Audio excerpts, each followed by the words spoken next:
పన్నీర్తో Frankie తయారు చేద్దాం ఈరోజు. బౌల్ తీసుకొని ఫస్ట్ కొంచెం మైదా, గోధుమ పిండి, కొంచెం నూనె,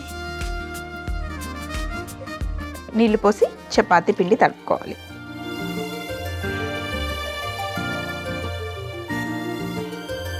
పిండి తడిపేసి ఒక 10 నిమిషాలు పక్కన పెట్టుకోవాలి. ఇప్పుడు స్టవ్ మీద ఒక ప్యాన్ పెట్టుకొని స్టవ్ ఆన్ చేసుకొని ఇందులో మనం నూనె వేసుకోవాలి. సన్నగా తరుక్కున్న ఉల్లిపాయలు,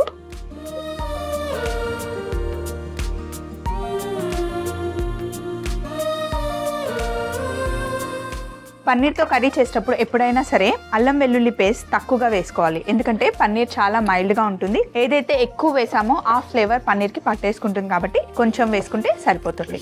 సో కొంచెం పసుపు, సన్నగా కట్ చేసుకున్న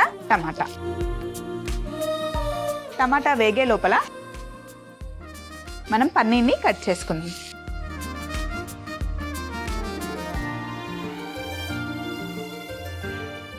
ఇలా చిన్న చిన్న ముక్కలుగా పన్నీర్ని కట్ చేసుకోవాలి. ఇందులో కొంచెం కారం, ఇందులో కాస్తంత ధనియాల పొడి,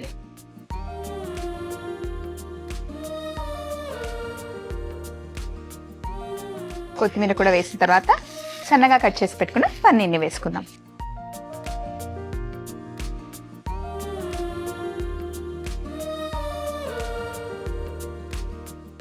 ఫ్రాంకీ లోపలికి కావాల్సిన స్టఫింగ్ రెడీగా ఉంది. స్టవ్ మీద పెనం పెట్టుకున్నాం కదా.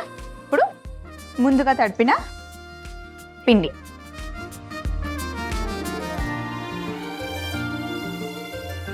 పెనం చక్కగా వేడెక్కింది.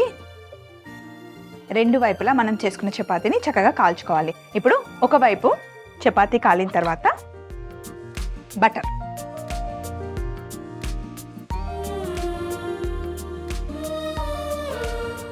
స్టవ్ ఆఫ్ చేసేసి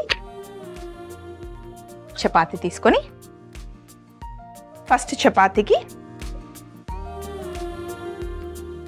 టమాటో కెచప్, తయారు చేసి పెట్టుకున్న పన్నీర్ కర్రీ, ఇందులో పైనుండి కొంచెం ఉల్లిపాయలు, ఫస్ట్ సైడ్స్ ఇలా ఫోల్డ్ చేసుకున్న తర్వాత ఇలా కొంచెం టైట్గా